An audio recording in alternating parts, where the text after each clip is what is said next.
In the summer of 1924, a 30-year-old physicist named Satyendra Nath Bose stood in front of a classroom in Dhaka and made a mistake. As a boy in Calcutta, he had learned to count from arithmetic problems his father chalked onto the floor every morning.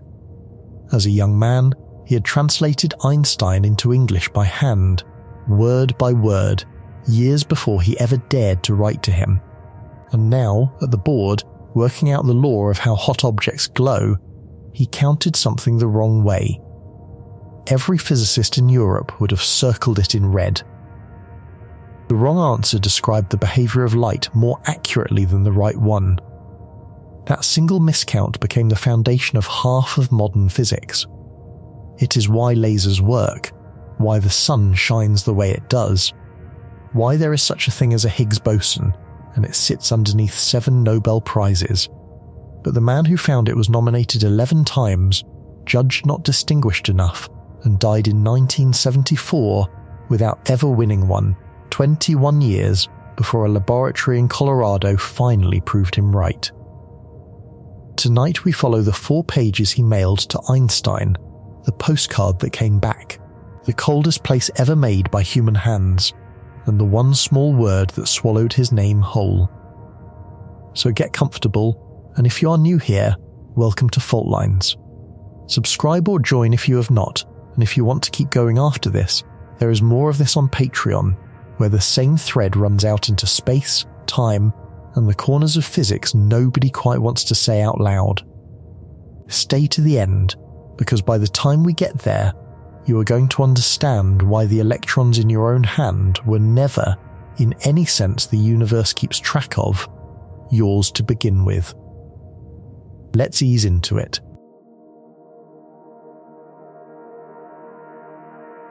Count to 2.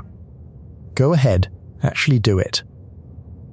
1, 2.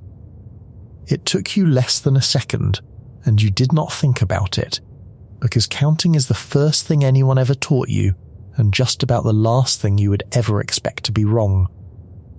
Counting feels like the floor under everything else.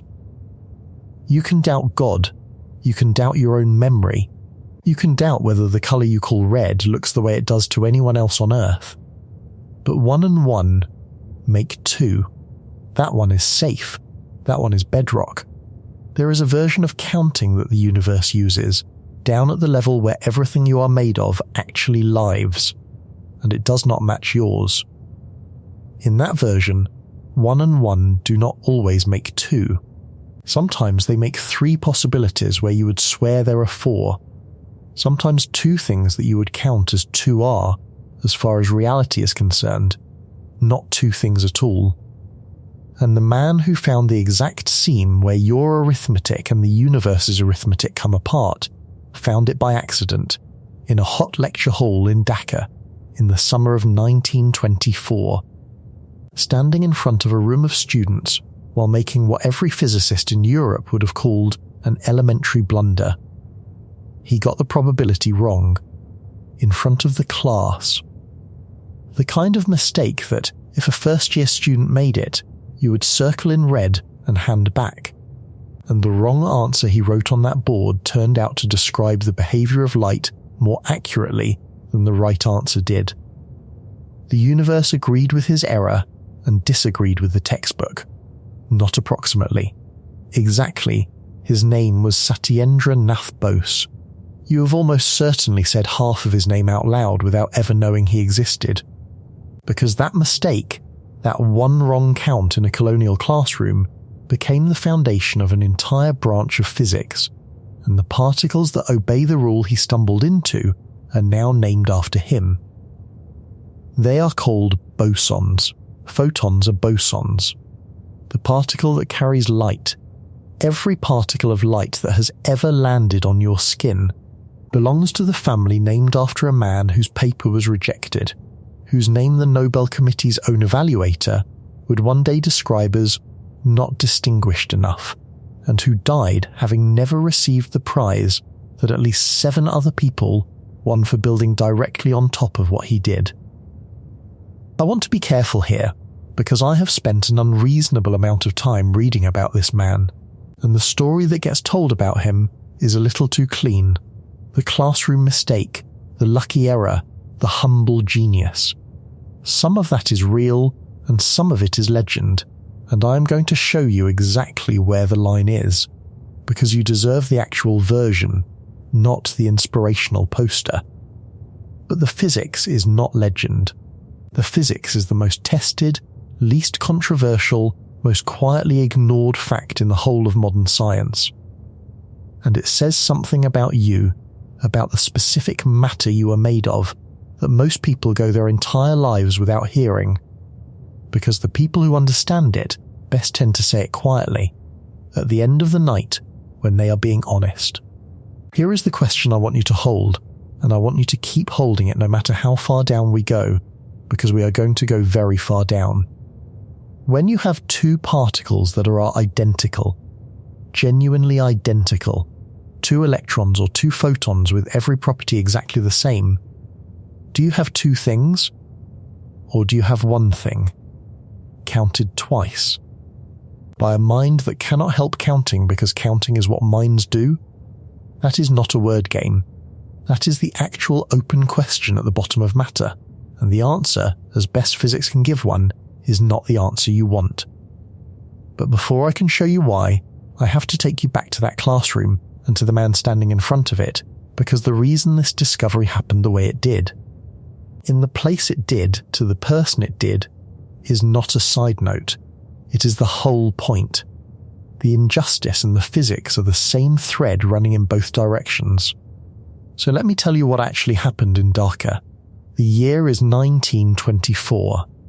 The place is the University of Dhaka, in what was then British India, in the province of Bengal, a university barely 3 years old.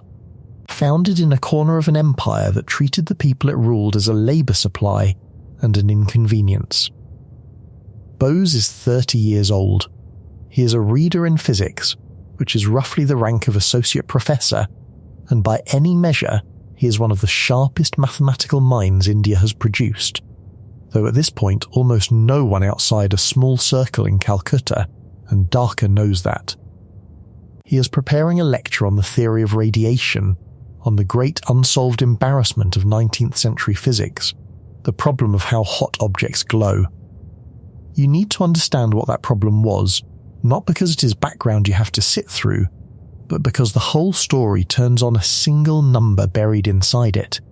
When you heat an object, an iron poker, a filament, a star, it glows, and the colour of the glow depends on the temperature. Cooler and it glows red, hotter and it glows white, hotter still and it goes blue.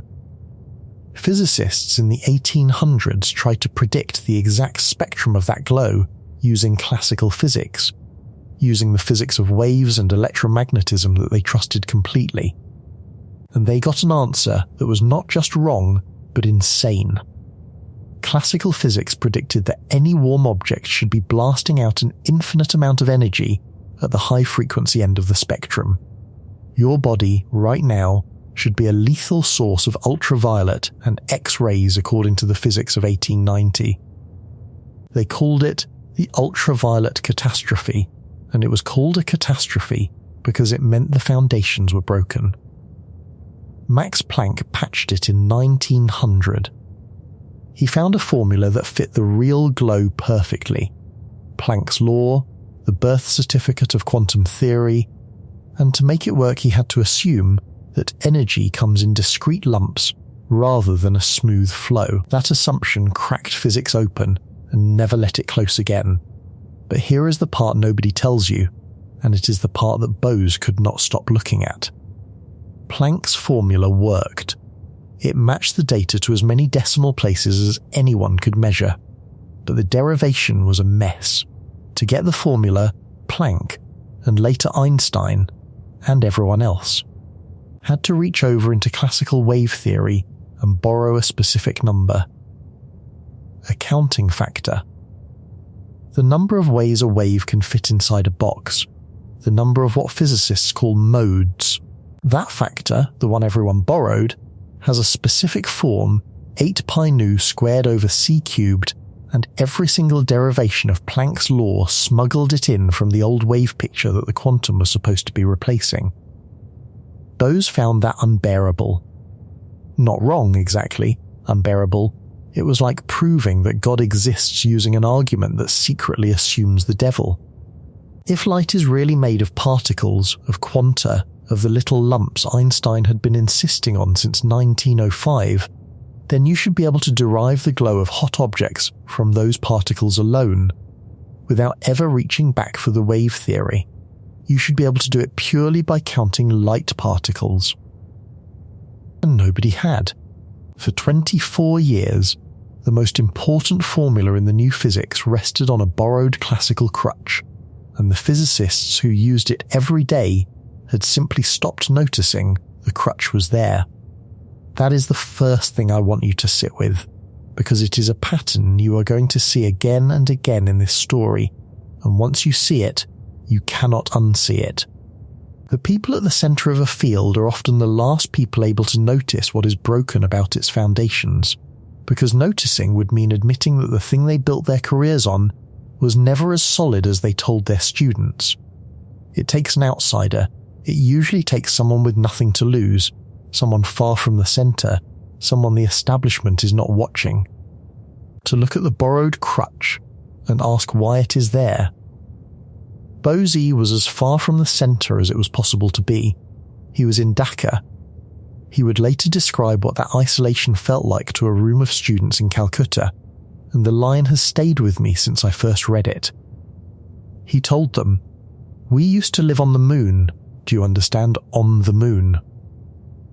He meant the distance. He meant that the current journals arrived months late if they arrived at all, that the equipment was primitive, that a physicist in Bengal in the 1920s was working in a kind of scientific exile, cut off from the conversations happening in Berlin and Cambridge and Copenhagen, where the future of physics was being argued out in real time. On the moon, and it was from the moon that he saw the thing the people at the centre could not. Now, the legend. The famous version of this story says that Bose was standing at the board deriving the radiation law for his students, and he made a mistake in the counting. Specifically, the story says he made a mistake about probability that is easiest to explain with coins. Flip 2 coins. How many ways can they land? If the coins are ordinary coins, ordinary distinguishable objects, there are 4 outcomes. Heads, heads. Heads, tails. Tails, heads. Tails, tails. And if you ask, what is the chance of getting 2 heads? The answer is 1 in 4, because 2 heads is 1 outcome out of 4 equally likely outcomes. Every gambler knows this. Every statistics student knows this. It is not subtle. But watch what happens if you do the thing the story says Bose did. If you decide that heads tails and tails heads are the same outcome, that there is no meaningful difference between the first coin being heads and the second being tails versus the other way around, because the coins are indistinguishable, and all you care about is that you got 1 head and 1 tail, then suddenly there are only 3 outcomes, not 4. 2 heads, 2 tails, 1 of each. And now the chance of 2 heads is 1 in 3, not 1 in 4. For real coins, that is a straightforward error.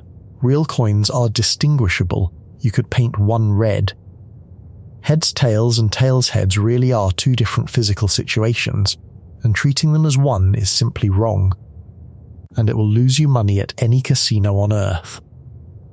The legend says Bose made that error at the board, treating the 2 arrangements as one, and that when he carried the error through the derivation, it produced Planck's law exactly, prefactor and all, without borrowing anything from wave theory. The mistake fixed the crutch. The wrong count gave the right answer. That is the story you will find in 100 articles and a dozen popular books, and I need to tell you plainly that it is probably not true, or at least not true in that tidy form. There is no solid contemporary record of that specific classroom moment. The coin analogy is a teaching device that got attached to the story later, the way a good anecdote hardens into fact through repetition.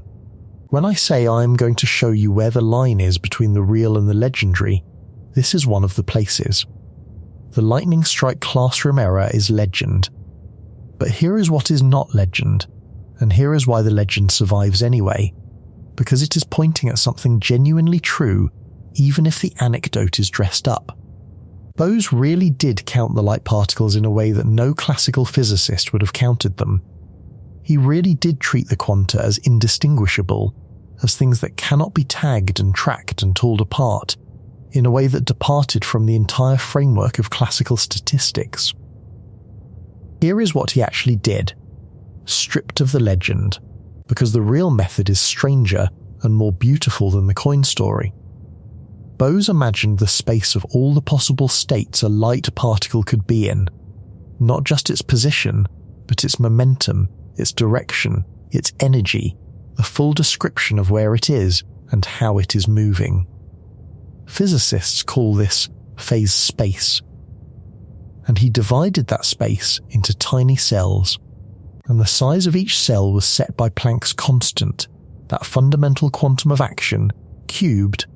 There is a smallest meaningful cell, a smallest distinguishable box in the space of states, and its size is fixed by the quantum itself.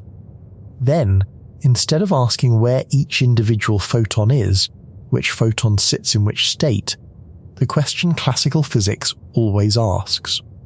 Bose asked a different question. He asked only how many photons are in each cell, not which ones, how many. He counted the population of each cell, and he treated every arrangement with the same populations as one and the same arrangement, no matter which photons were where, because there was no which. That move, counting populations rather than tracking individuals, sounds like a small bookkeeping choice, and it is the whole revolution. In classical statistics, the statistics of Boltzmann that ran all of 19th century physics, particles are like labelled billiard balls, and putting ball number 1 in cell A and ball number 2 in cell B is a genuinely different arrangement from putting ball number 2 in cell A and ball number 1 in cell B. Two arrangements. You count them separately. That separate counting is built into the entire classical machine. Bose did not count them separately. He counted them as one, because to him the photons had no labels to swap, and that single difference, the refusal to distinguish arrangements that differ only in which nameless particle is where, is the difference between the physics that fails and the physics that works. It is the coin story after all, but grown up, made rigorous, applied not to a cartoon of two coins, but to the full continuous space of everything a light particle can be. And the astonishing thing, the thing that should have gotten the paper accepted on sight, is that when you count this way, the borrowed factor from wave theory is no longer borrowed. Whether Bose reached it by insight or by accident, or by some fusion of the two that we will never fully untangle, he arrived at Planck's law from the particles alone, and that mode counting number everyone had reached over into classical electromagnetism to grab now fell out of the quantum counting itself, out of the number of cells in phase space, out of the pure statistics of indistinguishable particles. The crutch was gone. The formula stood on its own for the first time in 24 years, and when Bose sat down to write up what he had done, he did the thing that would either make his career or end it, depending on how one man in Berlin happened to feel that particular week.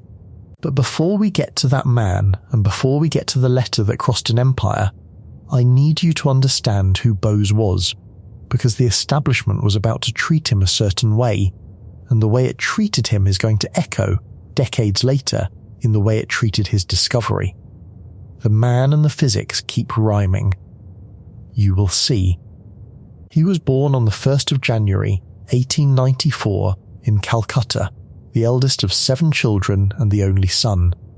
His father, Satyendra Nath Bose, worked in the engineering department of the East Indian Railway, and there is a small detail from his childhood that I cannot get out of my head given everything that came later. Every morning, before leaving for work, his father would write out an arithmetic problem on the floor for the boy to solve by the time he got home. Arithmetic. On the floor. every single day. The man who would eventually find the crack in the universe's arithmetic learned to count on the floor of a railway clerk's house in colonial Calcutta, one problem at a time. He was, by every account, the kind of student who makes the ranking system look broken. He topped his class at Hindu school. He topped Presidency College. He stood first in his Bachelor of Science and first again in his Master of Science in mixed mathematics at the University of Calcutta in 1915, and the man who stood second behind him was Meghnad Saha, who would himself become one of the most important astrophysicists of the century. That is the level we are talking about. In a generation of Bengali scientific talent that was, against every colonial obstacle, extraordinary, Bose was the one who came first. And here is a detail that reframes the entire letter he was about to write. Before Bose ever contacted Einstein, before he was anyone Einstein would have heard of, he and Saha had already translated Einstein. In 1920, working from the German and French originals, the two young men produced the first English translations of Einstein's papers on relativity, published as a collection called The Principle of Relativity. Think about the strangeness of that. A young physicist in colonial India spent his time carefully rendering the great man's work into English so that others could read it, and then 4 years later he would write to that same man and describe himself and all Indian physicists as his pupils. He was not exaggerating for effect. He had literally spent months inside Einstein's sentences. In 1921 he moved from Calcutta to the new University of Dhaka to become reader in physics, and he threw himself into building a department almost from nothing, ordering equipment, setting up laboratories, teaching, and it was there, on the moon, preparing to explain the radiation problem to his students, that he did the thing we have been talking about. He wrote it up in a short paper, 4 pages, and he gave it a plain and confident title, Planck's Law and the Hypothesis of Light Quanta. And he sent it to a British journal, the Philosophical Magazine, one of the most respected physics journals in the English-speaking world. They rejected it. I want to slow down here, because this rejection is the first of the 2 great institutional failures in this story, and it is worth being forensic about what happened, since the tidy version smooths it into nothing. Bose sent the paper. And then he waited. And he waited. For about 6 months, he heard nothing. And then the answer came back, and the answer was no, on the basis of a negative report from a referee. Some accounts say he simply never heard back at all. The weight of the sources says he got an explicit rejection after half a year of silence. Either way, the outcome was the same. The referee, an anonymous expert, one of the gatekeepers whose job is to decide what is worth the field's attention, read a paper that derived the most important formula in modern physics from first principles in a way no one had managed in a quarter century, and judged it not worth publishing. I am not telling you the referee was a fool. That is the easy read, and it is the wrong one. The referee was almost certainly a competent physicist, doing exactly what the system asks referees to do, which is to compare a submission against the accepted framework and flag anything that departs from it. And Bose's paper departed from the accepted framework at its very foundation, in a way that looked, to a careful reader steeped in classical statistics, like an error. It looked like exactly the kind of counting mistake I just walked you through with the coins. It looked wrong. And the machinery of peer review is built, quite deliberately, to catch things that look wrong. What it is not built to catch is the rare case where the thing that looks wrong is more right than the framework being used to judge it. That case is invisible to the machine. The machine cannot see it, almost by design.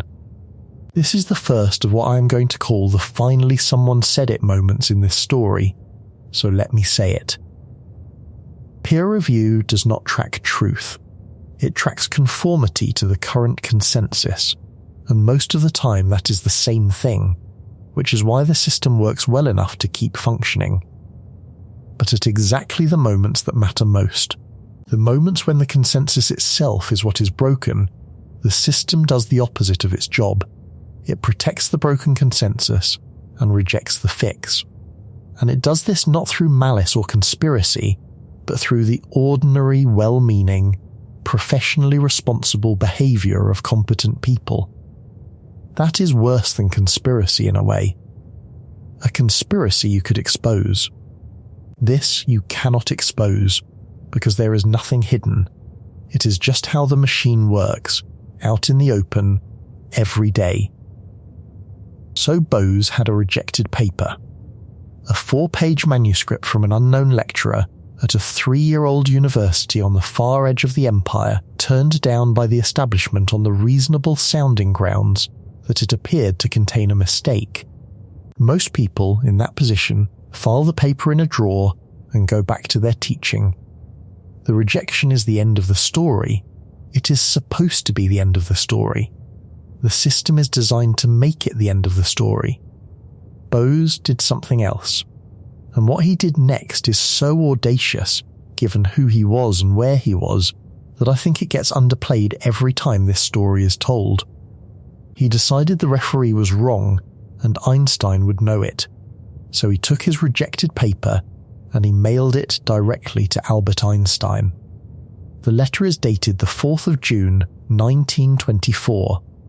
It survives, and you can read it, and I want to read you the part that matters, because the tone of it tells you everything about the man. He writes, "Respected Sir, I have ventured to send you the accompanying article for your perusal and opinion. I am anxious to know what you think of it." And then this. Though a complete stranger to you, I do not feel any hesitation in making such a request, because we are all your pupils, though profiting only by your teachings through your writings. We are all your pupils. This from the man who had translated Einstein's relativity into English with his own hands. And then, the practical request, delivered with a kind of quiet dignity that still gets me. He explains that he does not know enough German to translate the paper himself, and he asks if Einstein thinks the paper worth publishing, whether he would arrange for it to appear in the Zeitschrift für Physik, the leading German physics journal of the day. Read that request again and feel the size of it. An unknown colonial lecturer, whose paper has just been rejected by a British journal, is writing to the most famous scientist who has ever lived, a man at the absolute peak of his global fame, and asking him not merely to read the paper, but to translate it personally and shepherd it into print. It is the kind of letter that gets ignored. It is the kind of letter that a famous man's secretary throws away without the famous man ever seeing it. Einstein received sackfuls of mail from strangers with theories. The overwhelming likelihood, the base rate for a letter like this, is silence. Instead, Einstein read it. And something in those 4 pages stopped him. He wrote back on a postcard dated the 2nd of July, 1924. A postcard. The most consequential piece of scientific correspondence of the decade, and it fit on a postcard. Einstein wrote, and I am giving you his actual words as they survive in the record, "I have translated your paper and submitted it to the Zeitschrift für Physik for printing. It constitutes an important advance, and I liked it very much. It constitutes an important advance. And I liked it very much. From Einstein in 1924 to an unknown man on the other side of the world, that is not a polite note. That is a door being thrown open." But Einstein did not just say he liked it. He did exactly what Bose asked, and more. He sat down and translated the paper from English into German himself, by hand. And when it was published in the Zeitschrift für Physik, Einstein appended a translator's note in his own name, a note that functioned as a personal endorsement from the most credible source in physics. The note said that in Einstein's opinion, Bose's derivation signified an important step forward. And then it said something that would matter enormously, something almost thrown away at the end. It said that the method Bose had used also yields the quantum theory of the ideal gas, as Einstein would work out in detail elsewhere. Sit with that last sentence, because it is a delayed reveal that Einstein planted himself, and it is going to detonate later in this story. The method also yields the quantum theory of the ideal gas.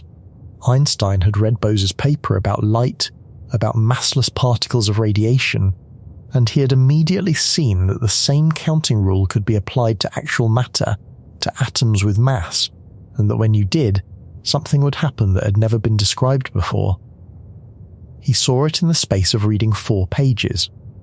He tucked it into a footnote, and then he went off to work it out, and what he found is one of the strangest predictions in the history of physics, and it would not be confirmed for 71 years. There is a beautiful coda to the story of that translation, and I include it because it is the kind of detail that makes the past feel physically real. For decades, Einstein's handwritten German translation of Bose's paper was believed lost. Gone, and then in 2005, it was rediscovered in a library in Leiden, in the Netherlands. Einstein's own hand, carrying Bose's discovery across the language barrier, sitting in a drawer for 80 years. Physical proof that the most famous scientist alive had personally, patiently, done a translator's grunt work for a stranger, because the stranger was right. Now I have to complicate the hero story, because I promised you the real version, and the real version is more interesting than the poster. There was a wrinkle in Bose's derivation, and it is the closest thing to a documented mistake in the whole affair, and it is nothing like the coin story. When Bose set up his counting of light particles in cells of phase space, his clean calculation came out wrong by a factor of 2. It gave half the right answer. To fix it, Bose inserted the missing factor of 2 by hand, and he wrote that it seemed appropriate to multiply by 2 in order to account for the 2 states of polarization of light. And that correction is correct. Light does have 2 polarization states, and that is where the factor of 2 comes from, and Bose got the final answer right. But here is the part that decades later would come out, told by one of Bose's own last students, a physicist named Pauli Gose. According to Gose, Bose confided to him privately, long after the fact, that in his original manuscript he had not attributed the factor of 2 to polarization at all. He had attributed it to something else. He had proposed that the light particle had an intrinsic 2-ness to it, a spin that could point one of 2 ways relative to its direction of motion. In other words, Bose had reached, gropingly, toward the concept that physicists would later call photon helicity. The idea that the photon carries a kind of internal orientation, and Einstein, translating the paper, crossed it out. Einstein replaced Bose's speculation about a spinning particle with the safe established explanation, polarization. The old man, as Bose apparently called him, edited out the younger man's deeper and stranger, and, as it happens, more prophetic idea. Bose reportedly mused about it afterward, and the line Gose reports is one of the most human things in the whole story. Bose said, "I can understand a spinning particle, but what can the polarization of a particle mean?" He was not being modest.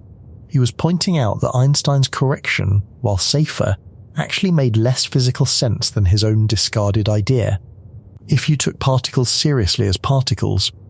And he was right about that too. But Einstein was the translator, and the translator holds the pen, and the deeper idea went in the bin. I want to flag this clearly the way I promised. The Gose account is a first-hand recollection, published decades after the conversation.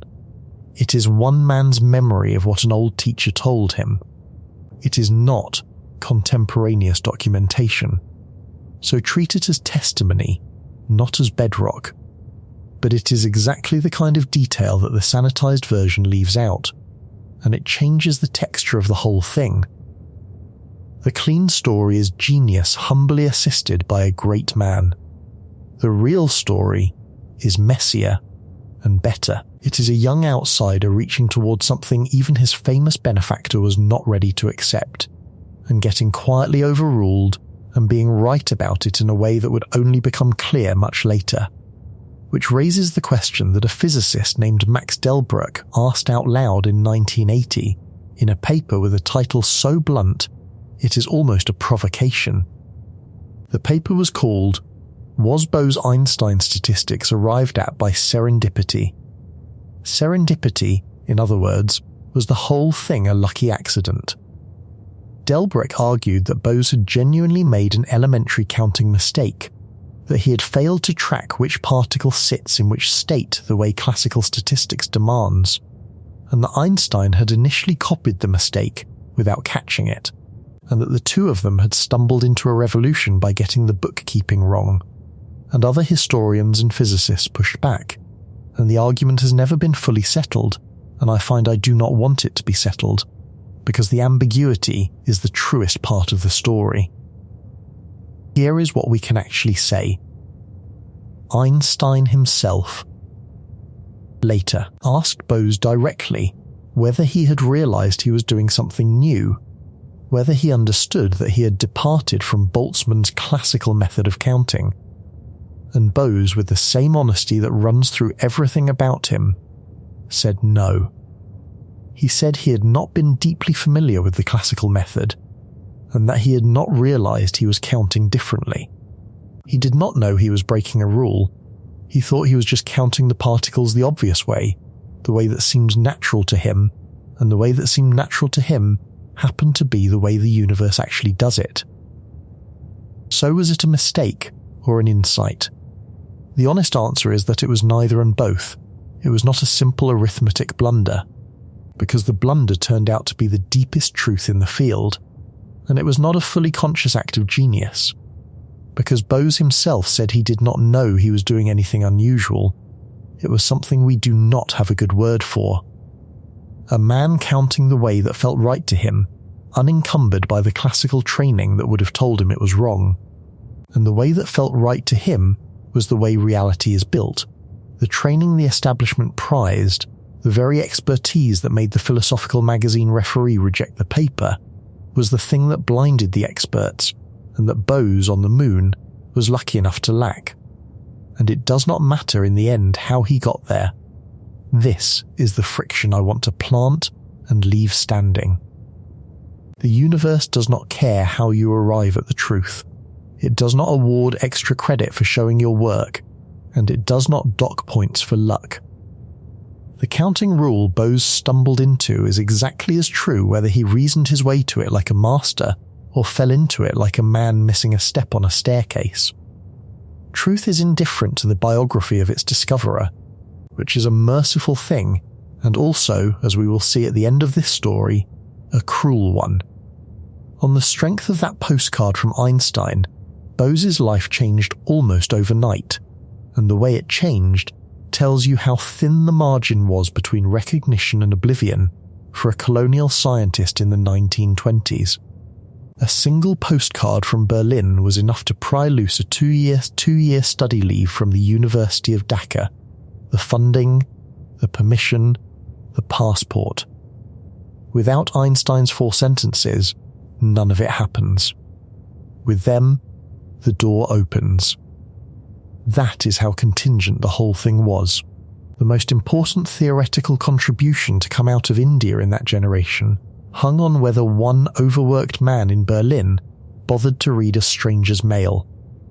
But the passport itself nearly did not come, and the reason is one of those details the sanitized version drops, because it does not fit the tidy arc of genius rewarded. When Bose applied to travel to Europe, the British Indian authorities grew suspicious. This was Bengal in the mid-1920s, a centre of anti-colonial feeling, and the idea of a brilliant young Indian physicist travelling freely to the continent set off alarms.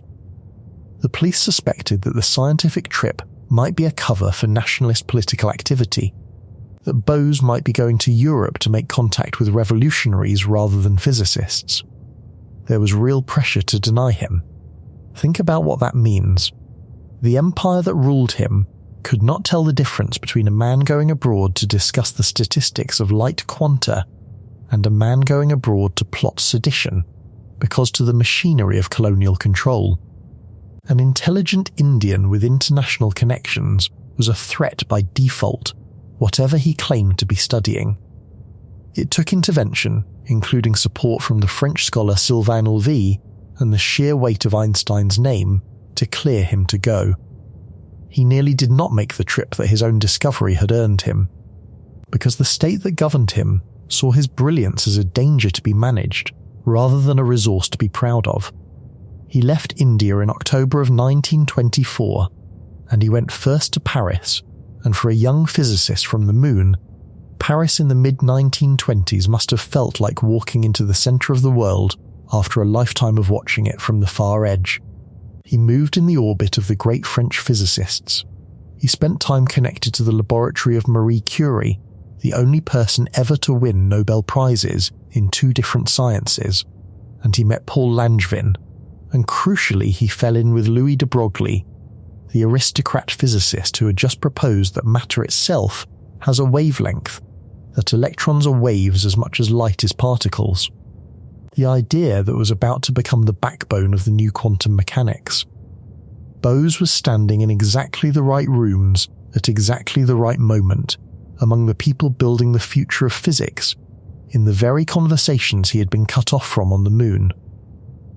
And then he went to Berlin and he met Einstein in person, the man he had translated by hand in 1920, the man he had addressed as respected sir from across an empire, the man whose postcard had opened every door, was now sitting across from him. We do not have a rich transcript of what passed between them, which I find almost unbearable, because I would give a great deal to have been in that room.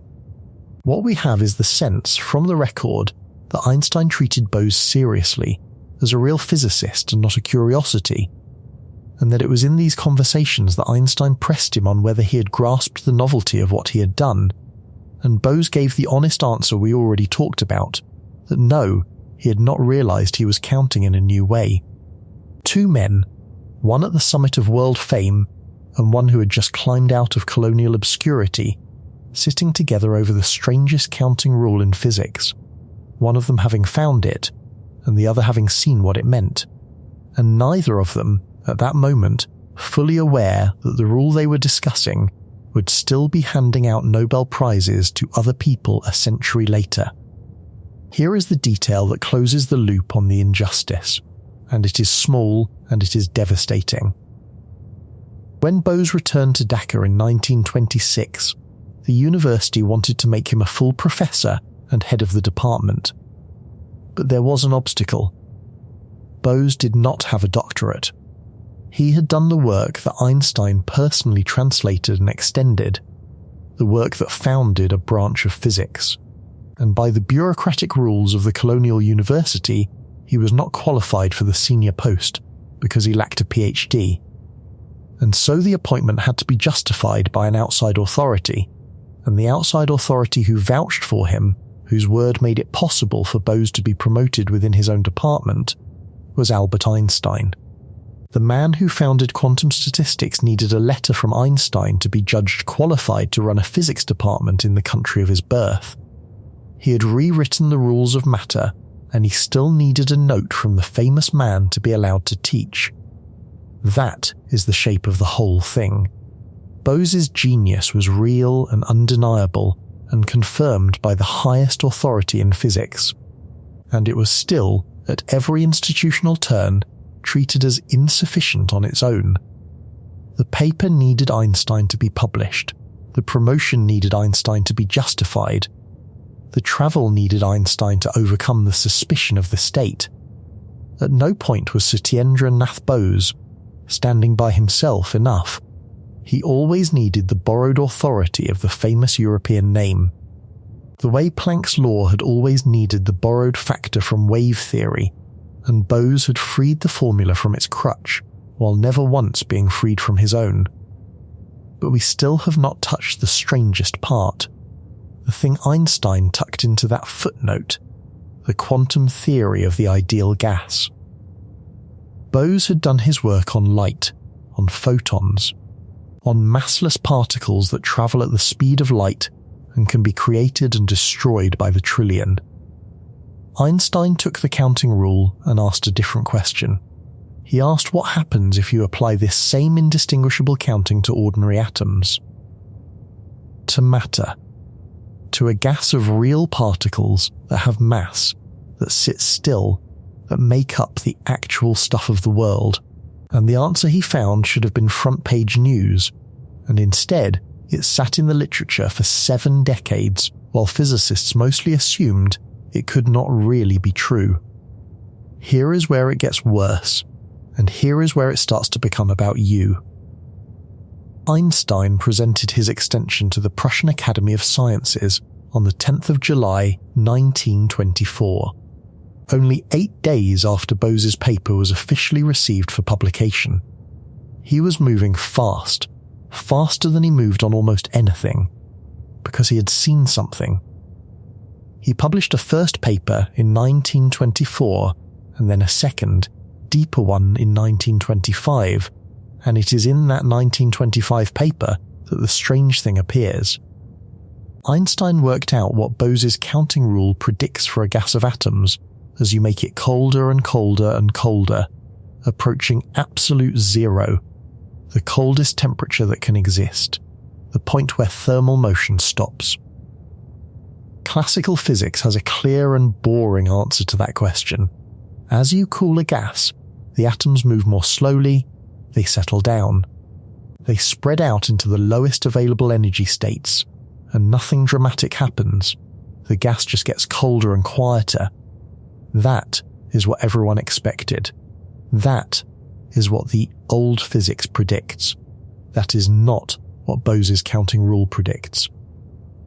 Einstein found that below a specific critical temperature, extraordinarily cold, colder than anything in nature, a gas of these indistinguishable atoms does something that has no classical analogue at all. A finite fraction of the atoms, and then more, and then most of them, abruptly collapse into the single lowest energy state, not squeezed together by any force. There is no force.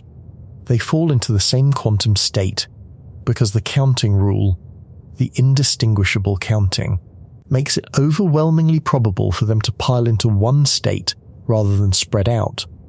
They stop being a crowd of separate atoms and become, in a sense we are going to have to work very hard to make precise, a single thing. One state. One wave function, occupied by thousands or millions of atoms that are no longer, in any way the universe can distinguish, separate. I want to correct a misconception right here, because the word condensation makes people picture the wrong thing, and the wrong picture hides what is strange about the right one. When you hear condensation, you think of steam turning to water on a cold window, droplets forming, gas becoming liquid, particles crowding together in space. That is not what this is. The atoms in a Bose-Einstein condensate are not crowding together in ordinary space. In fact, the gas is extraordinarily thin, thinner than air, the atoms far apart from one another. What condenses is not their position. What condenses is their state of motion. They all fall into the same lowest state of momentum, the same single quantum wave, while remaining spread out in space. They pile together, not in a place, but in a state. Picture it less as a crowd squeezing into a corner, and more as a choir of voices that were all singing different notes suddenly, at a threshold, snapping into perfect unison on one single note, the notes collapsing into one tone, while the singers stay right where they are.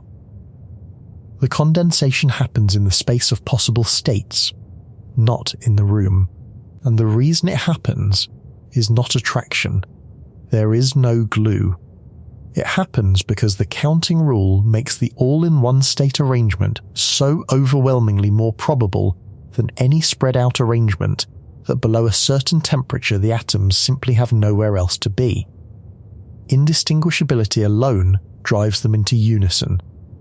Why is there a temperature threshold at all, a sharp line below which this suddenly switches on?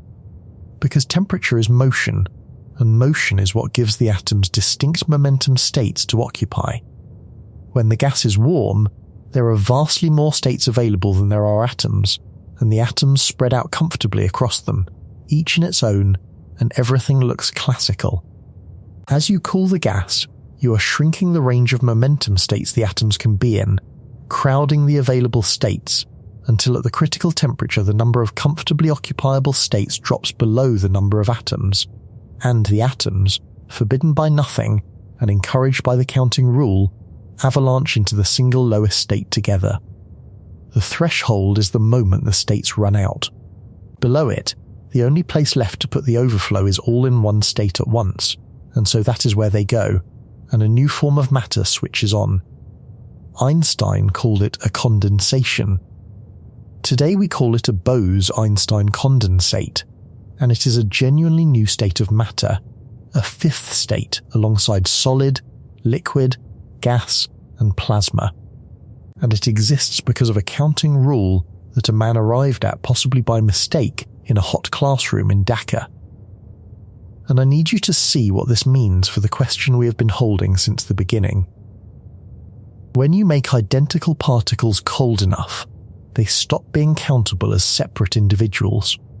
Two atoms become one occupied state, one and one making one. The very two-ness of the two atoms, the fact that there are two of them rather than one, dissolves.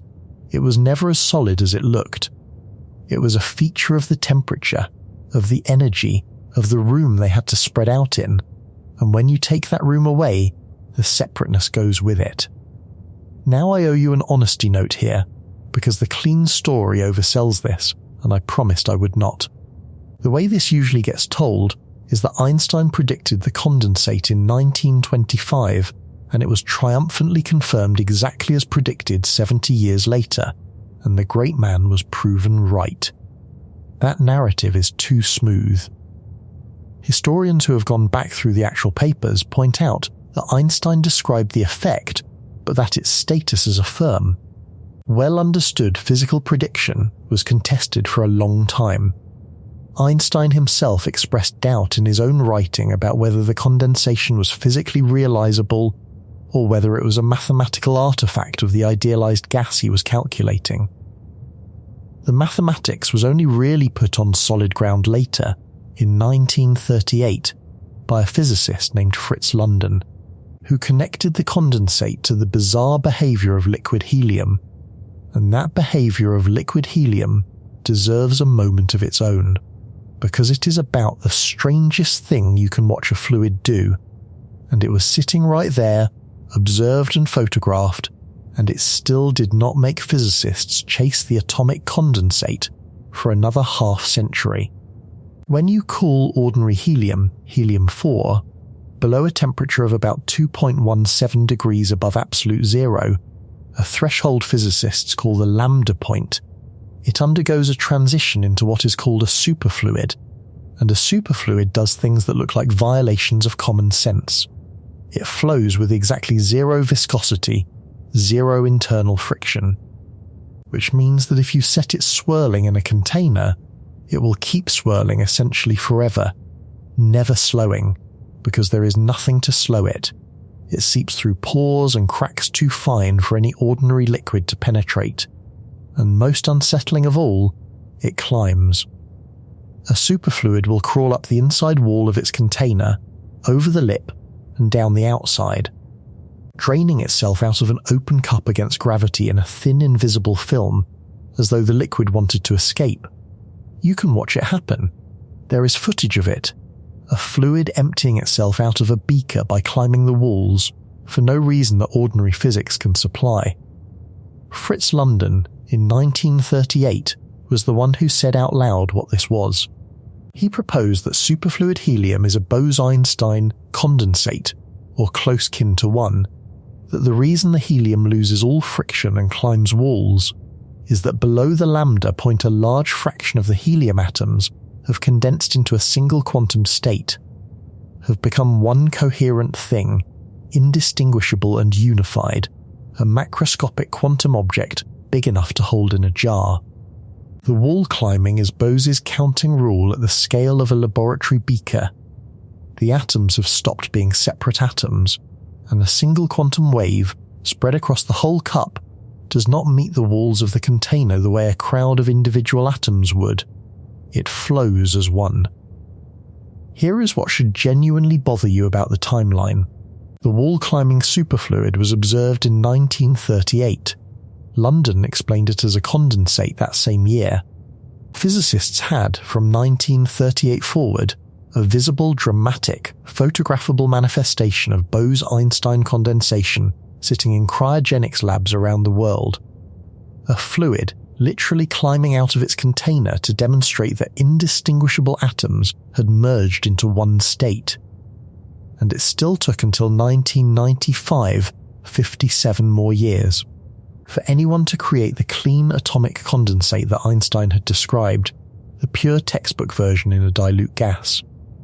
Not because it was impossible the whole time. The techniques crept forward slowly, laser cooling in the 1980s, magnetic trapping, evaporative cooling, each a hard-won advance.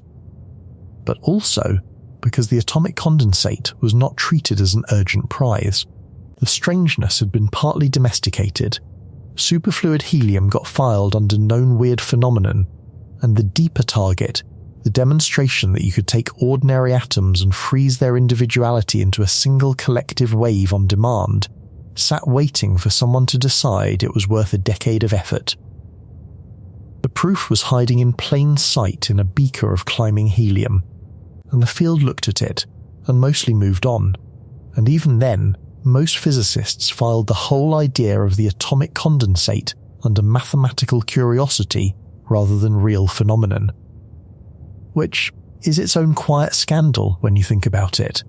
For roughly 70 years, one of the most profound predictions in physics, a genuinely new state of matter following directly from the counting rule at the foundation of the field, sat in the literature and was mostly treated as a footnote to a footnote. Physicists did not chase it. They did not build the apparatus to make it. It was not that it was disproven. It was that it was inconvenient and hard and strange, and it touched on the uncomfortable question of what indistinguishability really means, and the field had other things to do. The prediction was not suppressed the way Bose's paper was rejected. It was something more ordinary and in a way more damning. It was neglected. It was allowed to gather dust in plain sight. I said this story is about you, and I want to start making good on that, because we are about halfway down and the descent is going to steepen from here. Here is the first version of the personal implication, and I am going to come back to it and make it worse, so hold it lightly for now. You are made of particles. Some of those particles, the ones that carry the forces holding you together, the photons and the rest, obey Bose's counting rule. And the deep meaning of that rule is that those particles do not have individual identities. There is no fact about which photon is which. When two of them are in play, the universe does not track a first one and a second one. It tracks the situation, and in the situation, the two-ness is not fundamental. It is something your mind adds, because your mind cannot help counting. And that is only half of the particles. Because there is another kind, and the other kind does the opposite, and the difference between them is the difference between light and matter, between the sun shining and the ground holding you up, and it is going to force us to say exactly what identity means at the bottom of the world. But to get there, I have to introduce the man who gave Bose's particles their name, and who almost casually cut the deepest divide in nature in half with a single choice of vocabulary. His name was Paul Dirac, and he was, by most accounts, the strangest and most precise mind of his generation of physicists. A man so literal and so sparing with words that his colleagues joked about defining a unit called the Dirac, equal to 1 word per hour. In the 1920s, as quantum theory was being assembled, it became clear that the particles of nature fall into two great families based on how they count. One family counts the way Bose did, indistinguishably, gregariously, happy to pile into the same state without limit. The other family does the reverse. Two of them can never occupy the same state. Never. That exclusion, that fundamental refusal to share a state, is the reason atoms have structure, the reason electrons stack into shells instead of all collapsing into the lowest orbit, the reason chemistry exists, the reason matter is solid and takes up space and holds you up off the floor. Dirac named them. The particles that count Bose's way, he called bosons, after Bose. The particles that refuse to share, that exclude, he named after the Italian physicist Enrico Fermi, who had worked out their statistics independently around the same time. He called them Fermions. 2 words. And with those 2 words, Dirac carved reality along its deepest natural seam. Everything you have ever encountered, every particle in your body and in the sky, is one or the other, a boson or a fermion. There is no third option and no in-between. The universe sorts its ingredients into exactly 2 bins, and the sorting is done by the counting rule, by how the particles behave when you ask whether 1 and 1 make 2. Bosons, the photon, which carries light and electromagnetism, the gluon, which carries the strong force that binds the cores of atoms, the W and Z particles, which carry the weak force behind radioactive decay, and the Higgs, the particle behind the field that gives other particles their mass, the one they announced at CERN in 2012 after a 50-year hunt.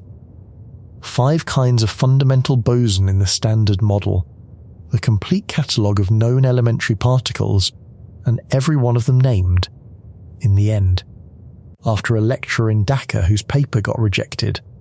Fermions, the electron, and the quarks that make up protons and neutrons, and therefore essentially all the matter you think of as stuff. You, the solid you, the you that has a body and takes up a chair, are made of fermions. The forces that hold that fermionic matter together and let it feel warmth and see light are carried by bosons. Matter is fermions. Light and force are bosons. That is the deep architecture, and it runs on the counting rule, and half of it is named after Bose. But I have rushed past the fermions, and I do not want to, because the fermion half of the counting rule is where it stops being abstract and starts holding you up off the floor, literally, right now. The rule that fermions cannot share a state has a name, the Pauli exclusion principle, after Wolfgang Pauli, who formulated it in 1925, the same 18 months in which Bose and Einstein were founding the statistics of the other family. And exclusion is not a minor technical fact. It is the reason there is such a thing as solid matter at all. Think about why you do not fall through your chair. The naive answer is that the atoms of the chair are solid, and the atoms of you are solid, and solids do not pass through each other. But atoms are almost entirely empty space.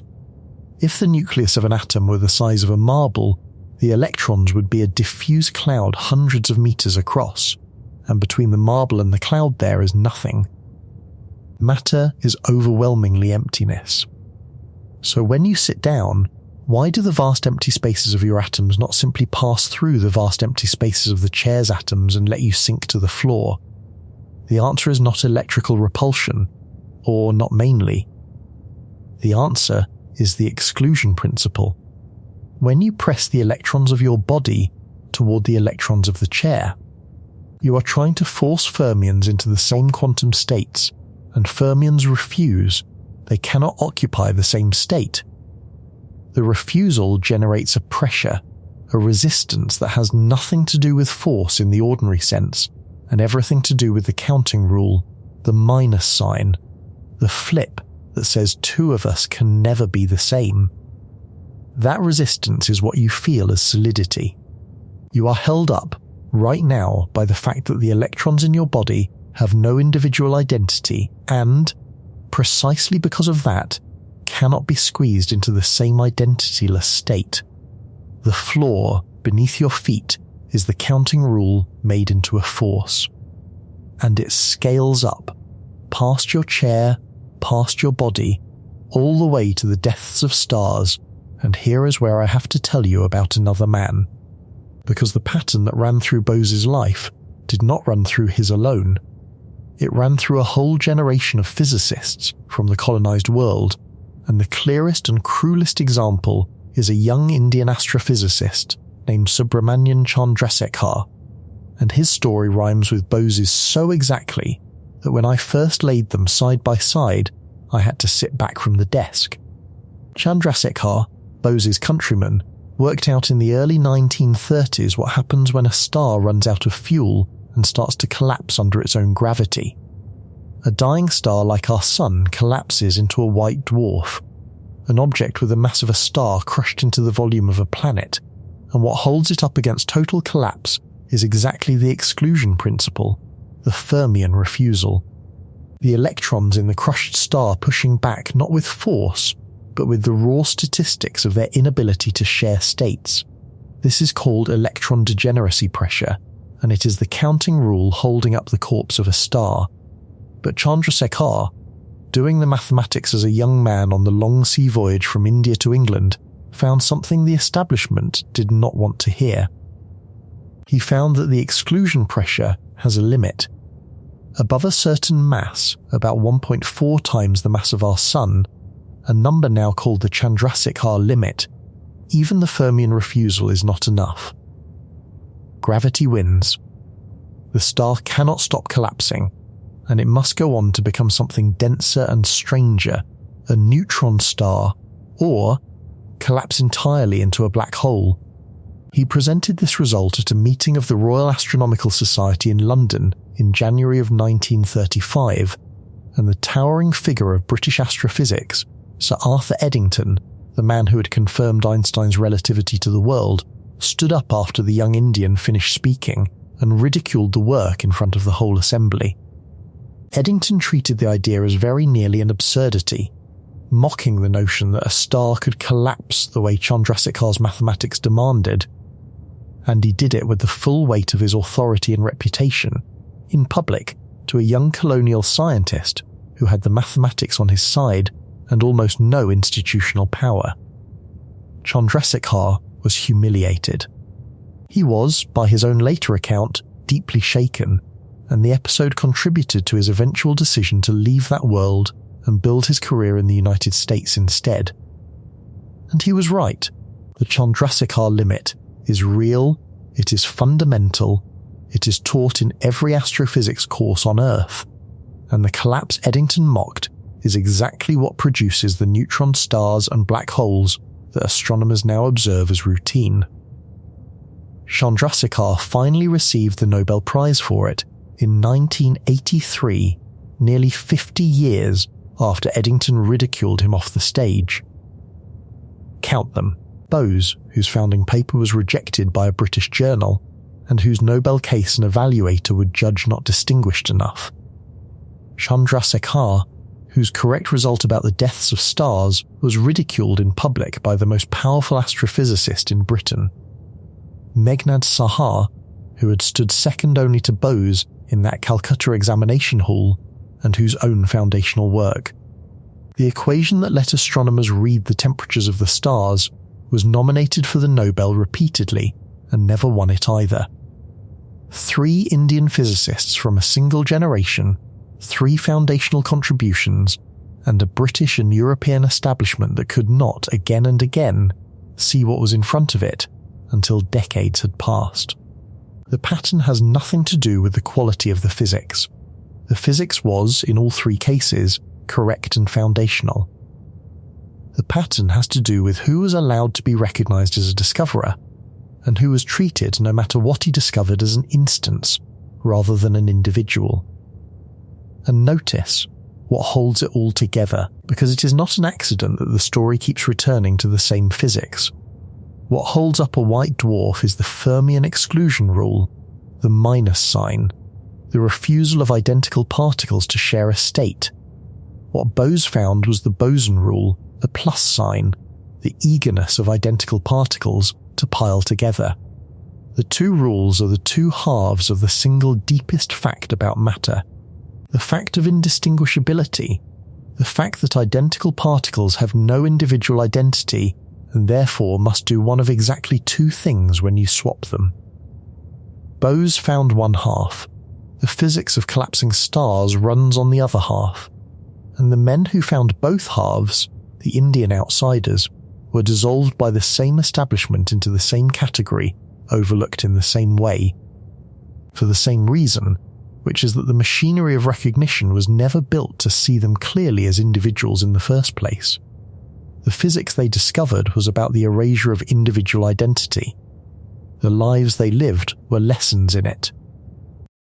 Now here is the thing that took me a long time to really absorb, and I want to walk into it carefully because it is the conceptual heart of everything. What does it actually mean to say that two particles are indistinguishable? Because in ordinary life, nothing is truly indistinguishable. Two coins from the same mint, examined closely enough, differ in scratches and wear. Two mass-produced screws differ under a microscope.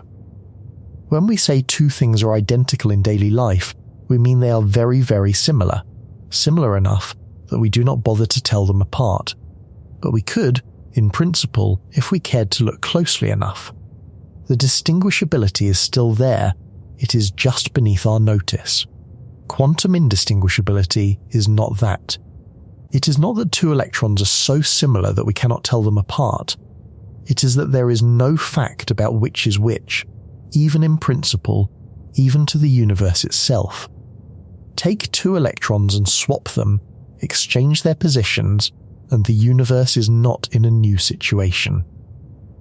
It is in the same situation, not a situation that looks the same. The same situation, full stop, because there was never any label on the electrons that the swap could change. And you can prove this. You can prove it in a laboratory. The entire structure of atomic physics, the whole periodic table, the very fact that helium behaves like helium and not like some other element, depends on electrons being exchange identical in exactly this absolute sense. If electrons were even slightly distinguishable, if there were the faintest fact about which was which, the chemistry of the universe would be different, and you would not exist to wonder about it. That is what Bose stumbled into, not a statistical trick, not a clever counting convention. He stumbled into the fact that the fundamental constituents of reality have no individual identity, and the mathematics forces this on us. When you write down the quantum state of two identical particles, you find it must behave in one of exactly two ways when you swap them. Either the state stays exactly the same, in which case the particles are bosons and they can pile together without limit, or the state flips its sign, becomes its own negative, in which case the particles are fermions, and because a thing cannot equal its own negative unless it is zero, two of them can never share a state. That single sign, plus or minus, staying the same or flipping, is the entire difference between light and matter, between things that gather and things that exclude, between the sun and the ground. You might reasonably ask, at this point, whether any of this is actually observable, whether indistinguishability is a real measurable thing or a philosopher's flourish, and the answer is that you can watch it happen on a laboratory bench, and the experiment that shows it most cleanly is one of the most elegant in all of physics. It was performed in 1987 by three physicists at the University of Rochester, Chung-Ki Hong, Zhejiang O, and Leonard Mandel. And it is now called the Hong-O-Mandel effect, and it is a direct visible consequence of the fact that two photons have no individual identity. Here is the setup, and I am going to walk through it slowly because the detail is the content. You take a half-silvered mirror, a beam splitter, the kind of partially reflecting glass that lets half the light through and reflects half of it. You send one photon at it from the left and one photon at it from the right, timed to arrive at exactly the same instant, and the two photons are made as identical as it is possible to make them. Same wavelength, same polarization, same everything. Each photon hits the beam splitter and either passes through or reflects, a 50-50 proposition. And you place two detectors, one on each output side, and you ask a simple question. How often do both detectors fire at once? How often does one photon come out each side? Ordinary intuition, the intuition of distinguishable objects, gives a clear prediction. Each photon independently passes or reflects, so sometimes both pass through, sometimes both reflect, sometimes they split one each way. If you work out the distinguishable object probabilities, you find that about half the time the two photons should end up on opposite sides, one photon per detector, both detectors firing together. That is the prediction for two little balls, two distinguishable things, each making its own independent choice at the glass. That is not what happens. What happens is that when the two photons are truly identical, truly indistinguishable, the two detectors never fire together. Never. The rate of both sides at once events does not drop a little, it drops to zero. The photons always, every single time, leave the beam splitter together, both going one way or both going the other, bunched, never split. The very possibility of one each way, the outcome that distinguishable objects produce half the time, vanishes completely. And it vanishes because there is no fact about which photon went where. The two ways of getting one photon to each detector, the path where the left photon passes through and the right one reflects, and the path where the left one reflects and the right one passes through, are not two different situations that add up. They are, because the photons are indistinguishable, the same situation, and in the quantum mathematics of bosons, they cancel each other out. Exactly. To zero. The bunching is the plus sign made visible. It is Bose's counting rule sitting on an optical table, and thousands of laboratories have measured it. And it is now the foundation of a whole industry of quantum technology. When you make the photons even slightly distinguishable, when you shift the timing so one arrives a hair before the other, or twist the polarization of one, the effect weakens, and the both sides events start to reappear, in exact proportion to how distinguishable you have made them. The experiment is, in effect, a distinguishability meter. It measures the degree to which the universe can or cannot tell two particles apart, and when the answer is that it cannot tell them apart at all, the classical outcome disappears entirely. This is not interpretation. This is a dip in a graph that you can print out. Indistinguishability is not a story we tell about the mathematics. It is a thing you can point an instrument at, and underneath all of it sits a result so deep that one of the greatest physicists of the 20th century admitted he could not really explain it. The connection between spin and statistics, the fact that whole number spin particles are always bosons and half number spin particles are always fermions, that the amount of internal twist a particle carries dictates whether it gathers or excludes, was proven by Wolfgang Pauli in 1940 in what is called the spin statistics theorem. It is one of the most rigorous and important results in all of physics, and it explains why the two families exist, and why every particle falls into one or the other according to a property. Spin. That at first seems to have nothing to do with counting, and Richard Feynman, who understood physics as deeply as anyone ever has, wrote that he could not find a way to explain the spin statistics connection at an elementary level, and that his failure to reduce it to something simple probably meant physics did not yet truly understand it. That is a remarkable admission. The rule that sorts all matter into two bins, the rule Bose found one half of, is proven, is certain, is confirmed in every experiment ever done, and remains, at its root, not fully understood. We know it is true. We know it holds without a single exception anywhere in the universe. We cannot say in plain language why. The deepest fact about the identity of the things you are made of is a fact that physics can prove but cannot yet explain. I said the audience for this deserves the real numbers and not the sanitized version, so let me be precise about how close to certain this is, because it matters for the friction I am about to introduce. This is not one interpretation of quantum mechanics among several. This is not the sort of thing that Copenhagen says one thing about and the many worlds people say another about.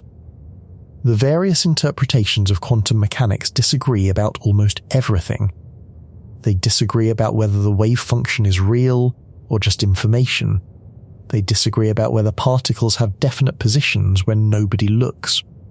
They disagree about whether the universe is constantly splitting into branches. They fight about all of it, endlessly, but every single one of them requires indistinguishability. Every interpretation, without exception, is built on the fact that identical particles have no individual identity. It is the one thing they all agree on. It is not up for debate, and it is the thing almost nobody outside physics has ever been told. That is the second finally someone said it moment, and it deserves to be said angrily, so here it is. The most established, most experimentally confirmed, least controversial fact about the deep structure of matter, the one thing that every warring school of quantum interpretation agrees on completely, is that the things you are made of do not have individual identities. And this fact, which is not speculative, which is not fringe, which is on every graduate qualifying exam in physics on Earth, is essentially never communicated to the public. You were taught that atoms are like tiny solar systems. You were taught that electrons are little balls orbiting a nucleus. You were taught a picture that is not merely simplified, but wrong at exactly the point that matters most, and the correct picture, the identity-free picture, was withheld, not because it is uncertain, but because it is uncomfortable, and because it is hard to put on a poster in a 5th grade classroom. Let me make it personal in the way this framework demands, because abstraction lets you off the hook, and I do not want to let you off the hook. Look at your hand. The electrons in your hand right now are not your electrons. They are not even, in the strict sense, particular electrons. There is no fact about which electron is at which point in your skin. No roster, no assignment, no identity tag that the universe is maintaining. The matter of your hand is a pattern in a field of electrons and quarks that have no names and no individuality, that are interchangeable to the point of having no separate existence to interchange. And the light landing on your hand, letting you see it, is made of photons obeying Bose's rule. Photons that are so thoroughly identical that gathering 1 trillion of them into the same state is not just possible, but is exactly what a laser is. When you shine a laser pointer, you are looking at Bose's counting rule made visible. All those photons in one state, indistinguishable, piled together, doing the thing that the man in Dhaka found the math for. And it goes deeper into your ordinary world than a laser pointer, into things you would never guess were connected to the identity of particles. The reason a magnet is magnetic, the reason a piece of iron can hold a permanent magnetic field while a piece of copper cannot, comes directly out of indistinguishability. There is an effect physicists call the exchange interaction, and despite the name, it is not a force in the ordinary sense at all. It is a consequence of the counting rule, of what happens to the energy of a system when you account for the fact that its electrons cannot be told apart and their combined state has to flip its sign under a swap. That purely statistical bookkeeping, that echo of the minus sign, is what lines up the electron spins in iron and makes ferromagnetism possible. Every magnet on your refrigerator is held together, in the end, by the fact that its electrons have no individual identity. The exchange interaction has no analogue in a world of distinguishable particles. It exists only because identity, at the bottom, does not. And there is a result that I find almost too large to hold, proven by the physicists Freeman Dyson and Andrew Leonard in the 1960s, and later sharpened by others, called the stability of matter. They asked a question that sounds absurd until you sit with it. Why does a lump of matter not simply collapse in on itself? Why does bringing together a huge number of charged particles, all attracting and repelling, not cause the whole thing to implode into a point or blow apart? And they proved, rigorously, mathematically, that ordinary matter is stable, that a chunk of stuff has a sensible size and does not collapse, only because electrons are fermions, only because of the exclusion rule, only because of the counting. If electrons could share states, if they were bosons instead, matter as you know it could not exist. Bulk matter would collapse. There would be no chairs, no floors, no bodies, no you. The reason there is stable stuff in the universe at all, the reason anything holds its shape, is the fermion half of the rule Bose found the boson half of. Your existence as a solid object that persists is a theorem about indistinguishable particles. Thousands of muons are passing through your body as you listen to this, particles from cosmic rays hitting the upper atmosphere, and every one of them is a member of these two great families, sorted by the counting rule. The sodium and potassium ions crossing the membranes of your neurons right now, letting you have the very thought you are having about whether to believe any of this, are moving in a world where the electrons doing the chemistry have no individual identity. The thought is real. The you having it feels utterly singular, utterly specific, utterly one particular person. And it is running on hardware whose fundamental parts have no specificity at all. And this is not confined to exotic laboratories and dying stars. The counting rule Bose found is threaded through the ordinary machinery of your life, quietly, everywhere, doing work you never see. The laser that reads a barcode at the checkout, the laser in the fiber optic cables carrying this very sentence across the world, the laser in a surgeon's hand. Every one of them is boson light. Photons piled into a single state because indistinguishable particles are allowed to do that. The superconducting magnets inside an MRI machine, the ones that let a hospital take a picture of the soft tissue inside your skull without cutting you open, work because the electrons in the superconductor have paired up and condensed into a single collective quantum state. A cousin of the Bose-Einstein condensate, flowing without resistance. The atomic clocks aboard the satellites overhead, the clocks that make the navigation in your phone possible, that tell you where you are on the surface of the Earth to within a few steps, keep their time by watching atoms make quantum transitions governed by the same statistics. The quantum computers being built right now, the ones companies and governments are pouring billions into, rely directly on the photon bunching that Hong and O and Mandel measured, on the fact that identical particles interfere in ways distinguishable ones cannot. Every time you find yourself on a map, every time a scan sees inside a body, every time light carries your voice down a glass thread under the ocean, the counting rule from that hot classroom in Dhaka is doing the work. You are surrounded by the practical consequences of the fact that the universe cannot tell its particles apart. You have simply never been told that is what you were looking at. I said I would come back and make the personal implication worse, and I will, at the end. But we are not there yet, because the story of the man is not finished, and the story of the man is about to arrive at its second great injustice, the one that gives this whole thing its shape. Bose found that identical things have no separate identity. And then, the institution of physics proceeded, over the following decades, to treat Satyendra Nath Bose himself as though he had no separate identity worth preserving. His name became a common noun. The man behind it was allowed to fade, and the prize that his discovery generated, again and again and again, was handed to other people while he watched from Calcutta, philosophical, unbitter, and completely overlooked. That parallel is going to become explicit soon, and once you see it, you will not be able to unsee it, and I think it is the real reason this story matters.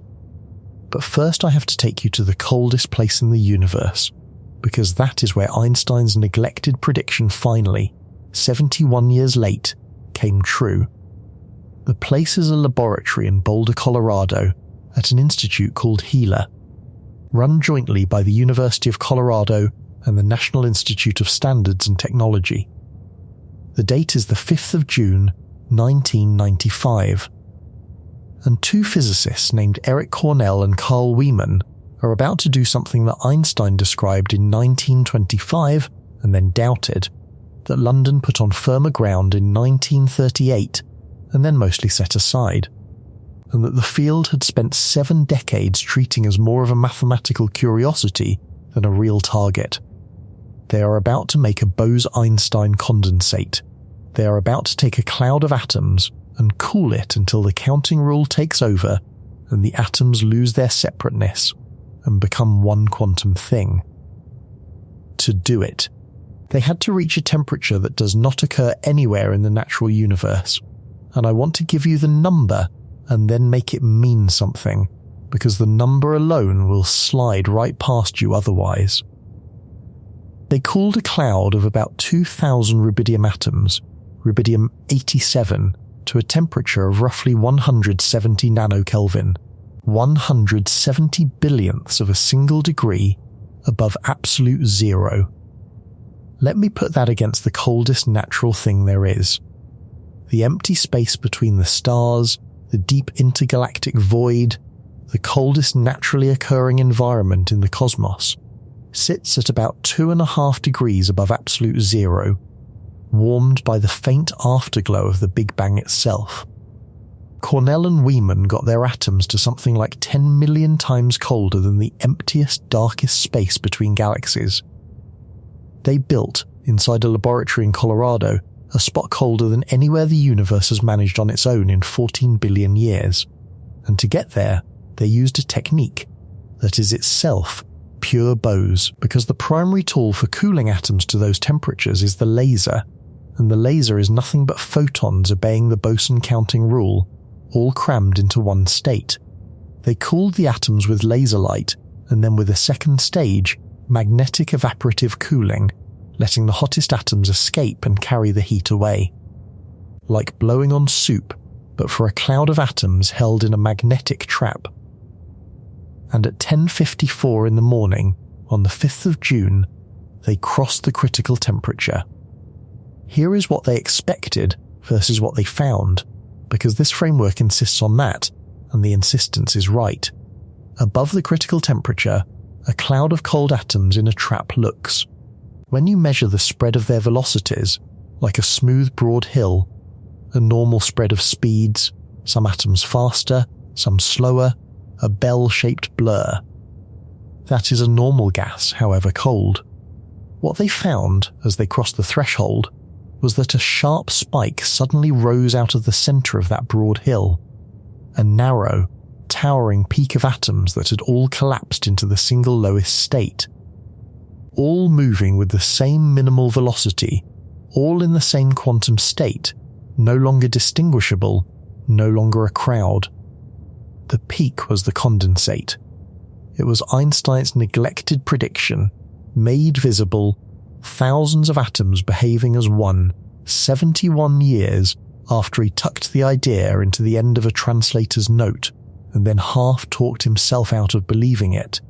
Months later, at MIT, a physicist named Wolfgang Ketterle made a condensate too using sodium atoms and made it bigger with far more atoms, big enough to do things Cornell and Wieman's smaller condensate could not, including taking 2 separate condensates and letting them overlap and watching them interfere with each other like waves, which is exactly what they should do if the atoms in each one had genuinely lost their individual identities and become a single coherent wave.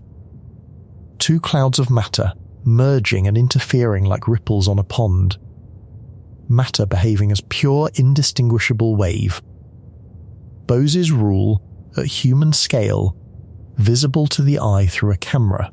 In 2001, the Nobel Prize in Physics was awarded to Erich Cornell, Wolfgang Ketterle, and Carl Wieman. The citation reads, "For the achievement of Bose-Einstein condensation in dilute gases of alkali atoms, and for early fundamental studies of the properties of the condensates." For the achievement of Bose-Einstein condensation, the prize was named in its own official citation after the discovery Bose made, and Bose was not among the recipients, and could not have been, because he had died 27 years earlier, in 1974, 21 years before the condensate that bears his name was first created in that Colorado lab. Let me do the thing this framework calls the counting technique, because the accumulation is the argument. Count the Nobel Prizes that grew out of Bose's counting rule. 1997, the prize to Stephen Chu, Claude Cohen-Tanuji, and William Phillips for laser cooling and trapping, the technique that made the condensate possible, a technique running on boson light. 2001, the prize to Cornell, Wieman and Ketterle for the condensate itself. 2003, the prize to Alexei Abrikosov, Vitaly Ginzburg, and Anthony Leggett for the theory of superconductors and superfluids, both of them macroscopic quantum states that are cousins of the condensate. 2013, the prize to Francois Englert and Peter Higgs for the mechanism behind the Higgs boson, a member of Bose's family, discovered the year before at CERN. And further back, the prizes for superfluidity and superconductivity for Landau, for Bardeen and Cooper and Schrieffer, for Kapitsa, for the discoverers of superfluid helium-3, all of them sitting in the lineage that runs back to the counting rule. By the most cited count, 7 Nobel Prizes were awarded for research related to Bose's concepts. To the boson, to Bose-Einstein statistics, to the Bose-Einstein condensate. 7 prizes, grown from the rule the man found. And the man himself never received one. Never. Not once. I need to be careful and precise about why, because the lazy version of this is that the racist colonial establishment simply refused to honour a brown man from India, and while colonialism is absolutely woven through this story, the actual mechanism of the Nobel snub is more specific and, in its way, more revealing than raw prejudice, though prejudice is in there too. This has been researched carefully, most thoroughly by a historian of science named Rajinder Singh, who went into the Nobel archives, and the picture that emerges is precise enough to be damning. Bose was nominated for the Nobel Prize in Physics, not once but 11 times, across the 1950s and 60s, by physicists who understood exactly what he had done, including the physicist Kudareswar Banerjee in 1956, and D.S. Kothari in 1959, and S.N. Baghian A.K. Dutta in 1962, and M.G.K. Menon across 3 separate years in 1968, 69, and 72. 11 nominations. The committee knew who he was. His work was in front of them repeatedly for the better part of 2 decades, and here is the mechanism, the institutional autopsy, forensic and specific the way it needs to be. When Bose was nominated in 1956, the Nobel Committee did what it does. It asked an expert to evaluate the candidate. The expert it asked was a Swedish physicist named Oskar Klein, a serious and accomplished physicist in his own right. And Klein evaluated Bose's work, and according to Rajinder Singh's research in the archives, Klein judged that Bose's quantum statistics, while important, was not so distinguished as the work of other physicists who had received the prize, not so distinguished as the work of others.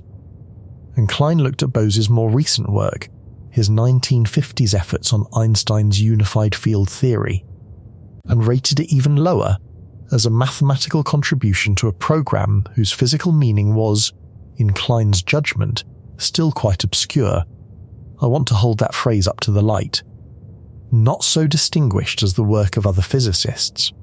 This about the man whose name is on a state of matter that would generate the 2001 prize, whose name is on the particle family that would generate the 2013 prize, whose counting rule underwrote at least 7 Nobels, including several awarded specifically for confirming and extending exactly what he found.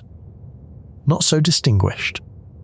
The evaluation is one of the most consequential misjudgments in the history of the prize, and it was made not out of stupidity, but out of a particular kind of institutional taste, a preference for certain kinds of contribution over others, a sense of what counted as a proper physics achievement, and Bose's one short paper that quietly rebuilt the foundations did not fit the template.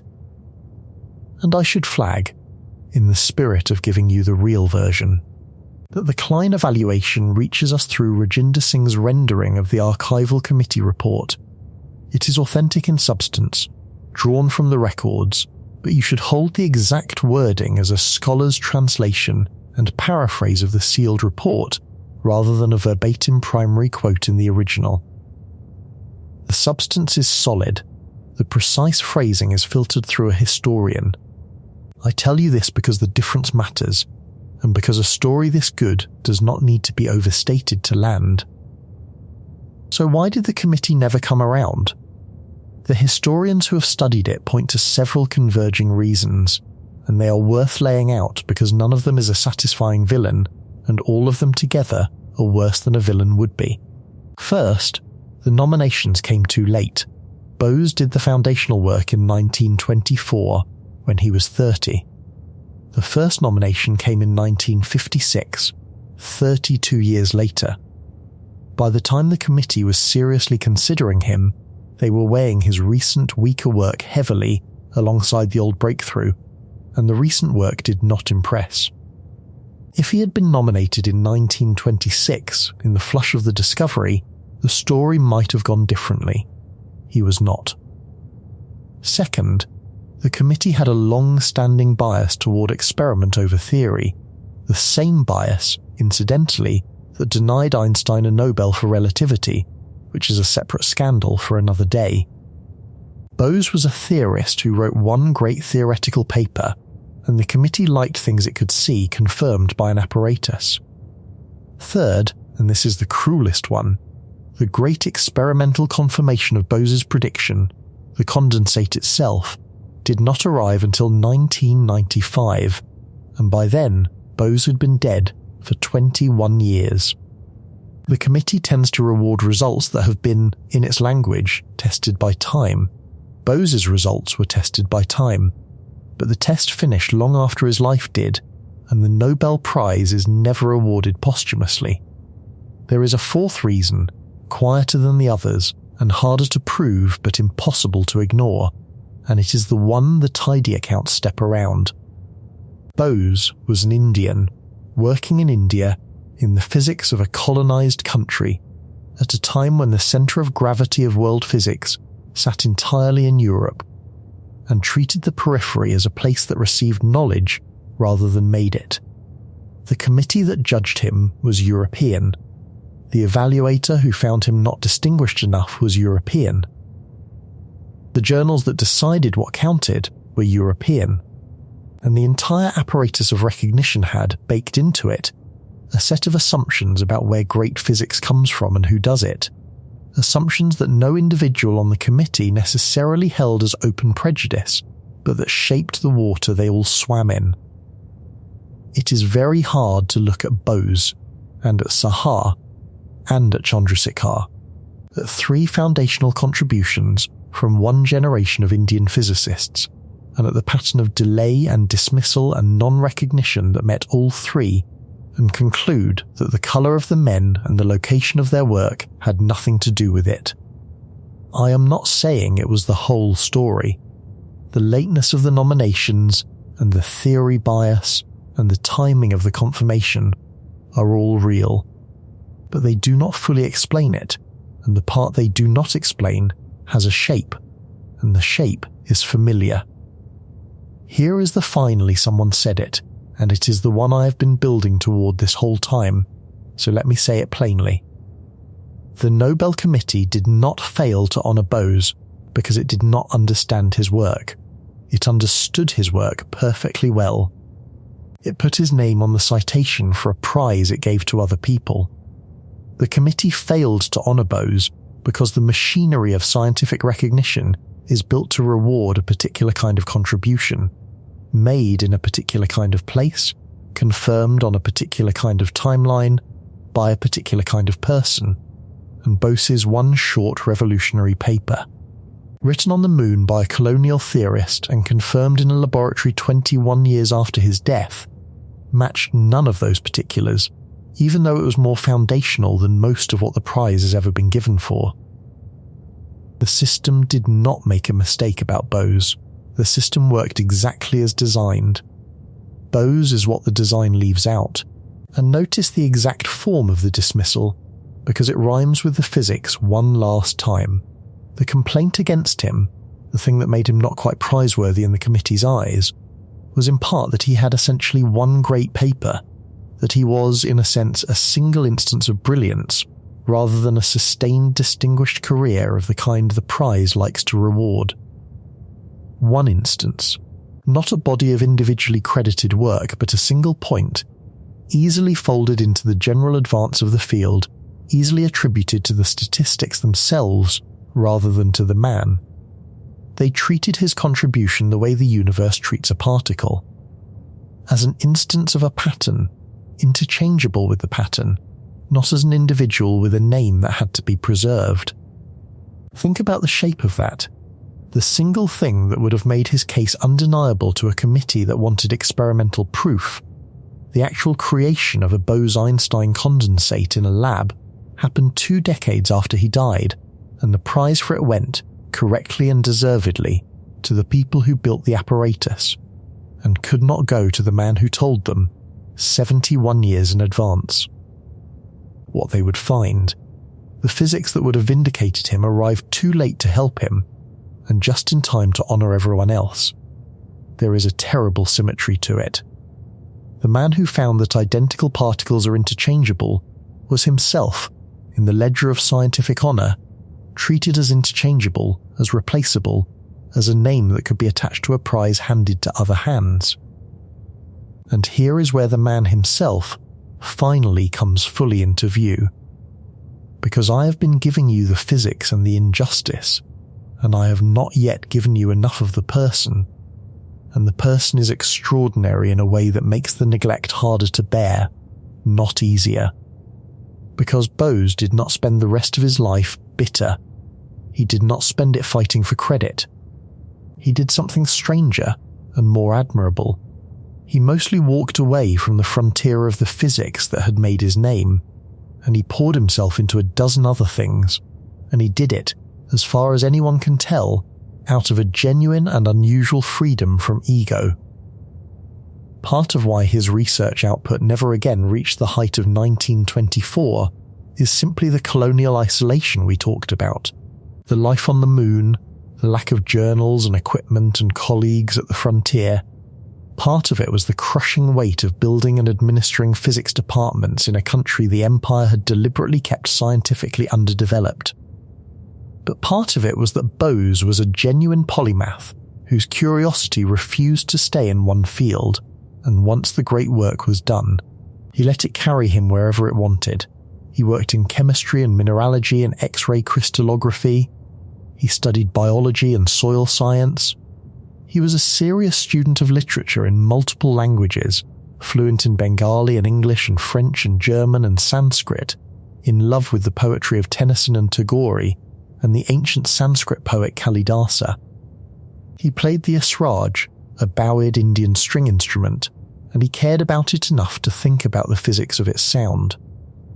And he became, in the second half of his life, a passionate champion of teaching science in Bengali, in the mother tongue of his people, rather than in the English of the colonizer. This was not a small or a safe position. The colonial assumption, absorbed even by many educated Indians, was that real science could only be done in English, that the Indian languages were somehow inadequate to the task. Bose rejected that with a scorn that I find bracing every time I read it. He argued that anyone who claimed science could not be taught in the vernacular either did not know science or did not know the language. He founded a Bengali language science journal, Gyana Bigyan, to prove the point. He was doing decolonial science education before the word existed, insisting that the deepest ideas about matter and energy belonged to ordinary Bengali speakers as much as to anyone in Berlin. And the great Rabindranath Tagore, the poet who won the Nobel Prize in Literature and became the towering cultural figure of Bengal, dedicated his only book on science, a book called Visva Parichay, published in 1937, to Satyendra Nath Bose. The poet honoured the physicist. The culture Bose came from knew exactly who he was, even as the Nobel Committee in Stockholm decided he was not quite distinguished enough. He did receive honours, and I want to name them, because they matter, and because they show that he was not entirely unrecognised, only unrecognised by the one body whose recognition would have completed the story. India gave him the Padma Vibhushan, one of its highest civilian honours, in 1954. In 1958, he was made a Fellow of the Royal Society, the ancient and prestigious British scientific body, which is its own quiet irony given that a British journal had rejected the paper that made his name. In 1959, he was named National Professor, the highest scholarly honour in India, a post he held for 15 years. He led the Indian Physical Society and the National Institute of Sciences. The nation he helped build knew what it had. But the man was philosophical about the prize he never got, and the line attributed to him on the subject is the kind of thing that either makes you admire him enormously or breaks your heart depending on your mood. When people raised the question of the Nobel he had been denied, Bose is reported to have said, "I have got all the recognition I deserve. I have got all the recognition I deserve." I have to flag, honestly, that this quote is very widely repeated but never tied to a specific documented occasion, so hold it as authentic in spirit rather than as a verified transcript. But it is so consistent with everything else about the man that I believe the spirit of it completely. He was not being falsely modest. He genuinely seems not to have needed the medal. He had found the crack in the arithmetic of the universe, and the universe had confirmed he was right. And for a man like Bose that may have been enough, medal or no medal. He died on the 4th of February, 1974, in Calcutta, of heart disease at the age of 80, and the particle family bearing his name has only grown more central to physics in every year since. In 2012, at CERN, physicists announced the discovery of the Higgs boson, the last missing piece of the Standard Model. Found at a mass of about 125 gigaelectron volts, which is to say about 130, 3 times the mass of a proton, the heaviest fundamental particle ever found. It is a boson. When the physicists at CERN said the word, when the newspapers printed the word, when millions of people around the world heard the phrase Higgs boson for the first time, every one of them said half of Satyendra Nath Bose's name without knowing it. The man had, in the most literal way, become a word spoken in physics classrooms and news broadcasts around the world every single day, attached to a particle, detached from the human being. I want you to sit with the scale of that erasure, because it is not a small irony, it is an enormous one, running quietly under the whole edifice of modern physics. Right now, as you listen, somewhere on Earth a professor is writing the word boson on a board. A student is reading it in a textbook. A paper is being uploaded with it in the title. A documentary is saying it aloud. It is one of the most used words in the vocabulary of fundamental physics. Indispensable, unavoidable. Said and written and printed an uncountable number of times a day across every country that teaches science. and behind almost every single utterance of it, the man is absent. The overwhelming majority of the people who say Boson could not tell you that Bose was a person, let alone that he was born in Calcutta on the first day of 1894, that he learned arithmetic on the floor of a railway clerk's house, that he translated Einstein by hand before he ever wrote to him, that his paper was rejected, that he played the esraj, that he fought to teach science in Bengali, that he was nominated 11 times and never won, that a committee's evaluator called him not distinguished enough. The word is everywhere. The man is nowhere. His name has been so completely absorbed into the physics that the physics wears it like a label on a category rather than a memorial to a person. He did not just fail to win a prize, he was dissolved into the vocabulary of the thing he discovered, present in every sentence and absent from all of them, which is a stranger and more total form of being forgotten than simply being forgotten would be. And here is the part that I cannot get past. The category he was dissolved into is the category of things that have no individual identity. That is what a boson is. A boson is a thing that cannot be told apart from other things of its kind, a thing whose individuality is not tracked by the universe, a thing that is counted as an instance and never as an irreplaceable one. And that is precisely, exactly to the letter, what the world of physics did to Satyendra Nath Bose. It turned the man into a boson. It made him an instance of his own discovery. And that is the parallel I promised you, arriving now with the weight it has been gathering this whole time. Bose discovered that identical particles have no individual identity, that they are interchangeable to the point where the universe does not track which is which, that the two ness we impose on them is a fiction our counting minds add to a reality that does not contain it. And then the institution of science took Satyendra Nath Bose, the specific human being, the boy solving arithmetic on the floor in Calcutta, the young man translating Einstein's sentences by hand, the exile on the moon who saw what the experts could not, the polymath with the esraj and the Bengali journal and the refusal to be bitter, and it did to him exactly what he had shown the universe does to its particles. It dissolved his individuality into a category. It kept the rule and discarded the man. It made his name a common noun and let the person behind it fade, replaceable, interchangeable, uncredited, one more instance of a pattern rather than a singular irreplaceable thing. The physics and the biography are not two threads. They never were.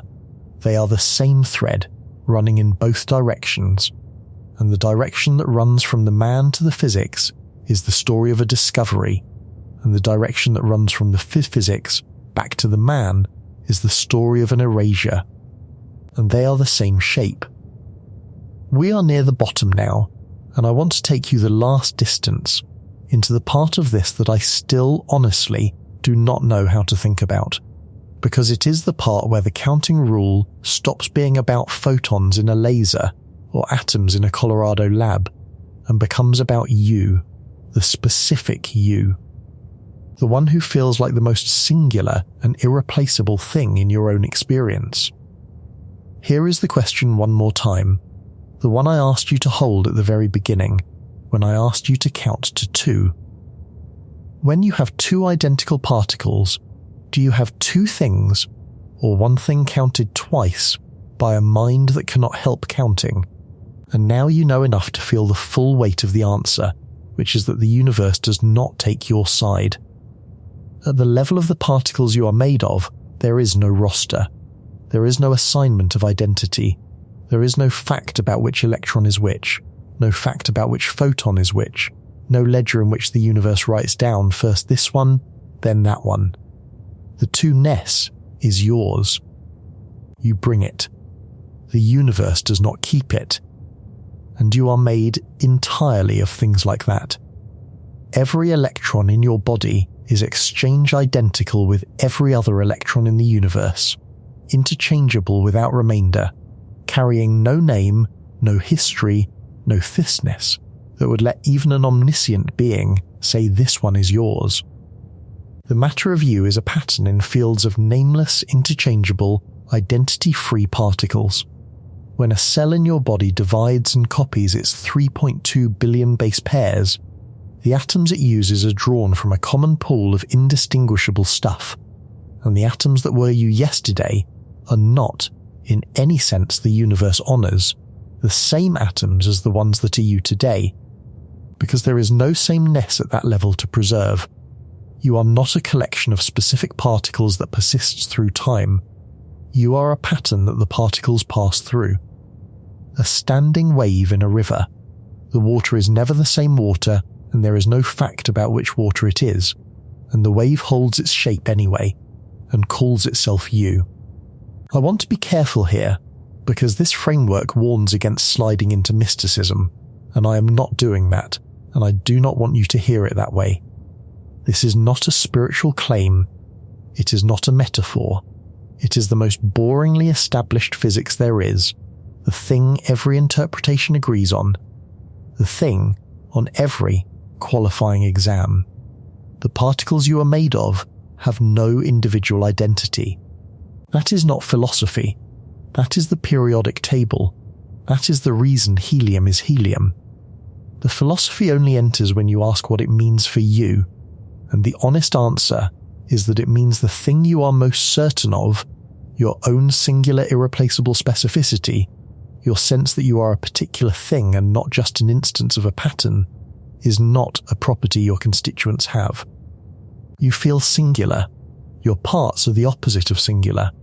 Somehow the feeling arises anyway from parts that do not contain it, and that is either the most ordinary fact in the world or the strangest, and I have gone back and forth on which for longer than I would like to admit. Consider what this does to the idea of you persisting through time, which is maybe the thing you hold on to hardest of all. You believe, and in some sense you have to believe, that the person who woke up in your bed this morning is the same person who went to sleep there last night, and the same person who was a child decades ago, one continuous individual carried forward through the years. But the matter of you is almost entirely replaced on a schedule. The atoms in your body are exchanged through breathing and eating and the constant turnover of your cells, so that most of the material you are built from was somewhere else not long ago, and will be somewhere else again soon. And here is the point the counting rule drives home with no mercy. Even if you could somehow track the atoms, even if you tried to say these particular atoms are the real me and the new ones are just borrowed, the universe would not let you, because there is no fact about which atom is which. The very notion of these particular atoms is empty. There is no thread of identical particles running through your life that you could point to as the physical continuity of yourself, because identical particles do not have threads, do not have identities, do not carry the thisness that would make one of them yours and another one not. The continuity of you is not carried by the stuff. The stuff is anonymous and interchangeable, and constantly swapped for other anonymous interchangeable stuff, and not one of those swaps is an event the universe records, because there is nothing there to record. What continues is the pattern, only ever the pattern. And a pattern is not nothing, and I want to be clear about that, because it would be easy to hear all this as a slide towards saying you do not exist. And that is not what the physics says, and it is not what I am saying. A hurricane is a pattern, and a hurricane can tear a coastline apart. A melody is a pattern, the same melody whether it is played on a piano or sung, or carried by a full orchestra, indifferent to which particular air molecules do the vibrating, and a melody can still stop you in the street and make you weep. You are a pattern, and the pattern is doing something no hurricane and no melody can do, which is sitting here right now considering its own patternhood, which is a strange and possibly unprecedented thing for a pattern to do. The identitylessness of your parts does not make you unreal. It makes you a different kind of real than you were told. Not a possession of specific particles, but a shape the anonymous particles are currently taking. A shape that has held itself together across decades of total material replacement. A standing wave that has somehow learned that it is a wave. But the universe does not keep the pattern either, and that is the last turn of the screw. It holds up the white dwarf, and then it lets the star die. It carries the light, and it does not keep the receipt. It ran Bose's counting rule for 14 billion years before there was anyone to name it. And it will go on running it for 14 billion more after everyone who has ever said the word boson is gone, and at no point in any of that does the universe pause to note which photon was which, or which electron was yours, or which pattern was the one that briefly figured out the rule. The cosmic ledger you assume is being kept. The great accounting in which you are an entry with a name is not there. There is no entry. There is only the rule, running, indifferent, exactly as true whether anyone is counted or not. Bose found the seam. He found the exact place where your arithmetic and the universe's arithmetic come apart, the place where 1 and 1 stop reliably making 2, and he found it by counting the way that felt natural to a man who had not been trained out of the truth. And the truth he found is that at the bottom of everything, identity is not conserved. The universe does not track who is who. It never did. It tracks patterns and states and situations, and it lets the individuals dissolve into the categories, because from where the universe sits there were never any individuals to begin with, only the appearance of them.